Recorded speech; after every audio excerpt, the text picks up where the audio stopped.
মমতা বন্দ্যোপাধ্যায় স্বাস্থ্য ভবনের সামনে ধর্ণা মঞ্চে গেছেন এবং বলেছেন যে বেশ কিছু প্রতিশ্রুতি দিয়েছেন। এবার এখনো সিদ্ধান্তে আসেননি যারা আন্দোলনরত চিকিৎসকরা, প্রথম কিন্তু উনি কথা নিজে গেছেন। প্রথম কথা হচ্ছে যে আজকে মানে আলটিমেটলি জুনিয়র ডাক্তারদের যে শিরদাঁড়া সোজা করে আন্দোলন চলছিল এই ঝড় বৃষ্টি মধ্যে, সাংঘাতিক ঝড় বৃষ্টি চলছে ৩-৪ দিন ধরে, এবং তারা 3 দিন ধরে টানা এখানে বসে রয়েছেন এবং মুখ্যমন্ত্রী তার মানে এইখানে আসতে, ধর্ণামঞ্চে আসতে বাধ্য হলেন। আগের বার বলেছিলেন পদত্যাগ করবেন, কিন্তু পদত্যাগ বলা আর তার অ্যাকশন নেওয়া সেটা তো কোনোটাই মিলছে না। কিন্তু আজকে তিনি আবার এসছেন তাদেরকে কোনোভাবে মানুষের সিম্প্যাথি নেওয়ার জন্য, এবং মানুষ দেখবে যে মুখ্যমন্ত্রী নিজে ছুটে এসছেন জুনিয়র ডাক্তারদের কাছে। কিন্তু দেখা গেল যে উনি নিজে বলেই চলে গেলেন, উনি নিজেই কথা বললেন যে দাবিগুলো ডাক্তাররা রেখেছিল, যার জন্য তারা আলোচনা চেয়েছিল।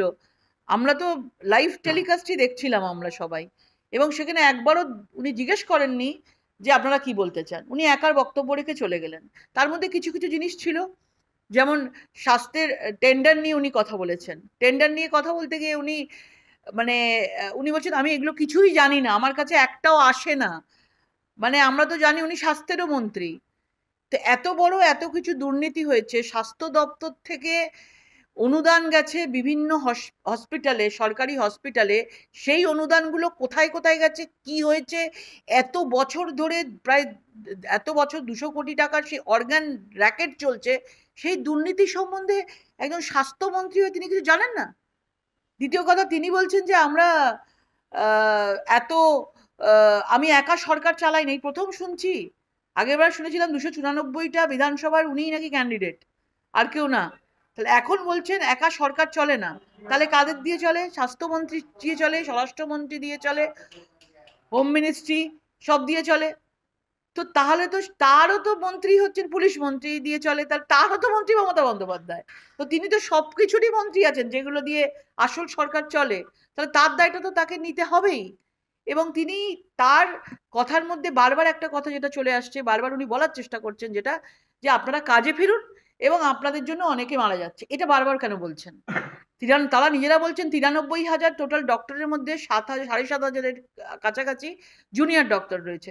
তো যদি জুনিয়র ডাক্তারদের জন্য এত মানুষের প্রাণ চলে যাচ্ছে, তো তার মানে পুরো ব্যাপারটাকে উনি জুনিয়র ডাক্তারদের ঘাড়ের মধ্যে দিতে চাইছেন। তাহলে সিনিয়র ডাক্তাররা কি করেন? তার মানে জুনিয়র ডাক্তাররাই কাজ করেন, সিনিয়র ডাক্তাররা কাজ করেন না। এবং সেটা পরিষ্কারভাবে বোঝা যাচ্ছে যে দায়টা ওনাকে চাপানোর চেষ্টা করছে, এবং বিভিন্নভাবে তারা চেষ্টা করে যাচ্ছে, মুখ্যমন্ত্রী বিভিন্নভাবে চেষ্টা করে যাচ্ছেন যে যে বিভিন্নভাবে চেষ্টা করে যাচ্ছেন যে কিভাবে হোক জুনিয়র ডাক্তারদের দমানো যায়। যেমন বারবার করে নিয়ে খাবার খাবেন না।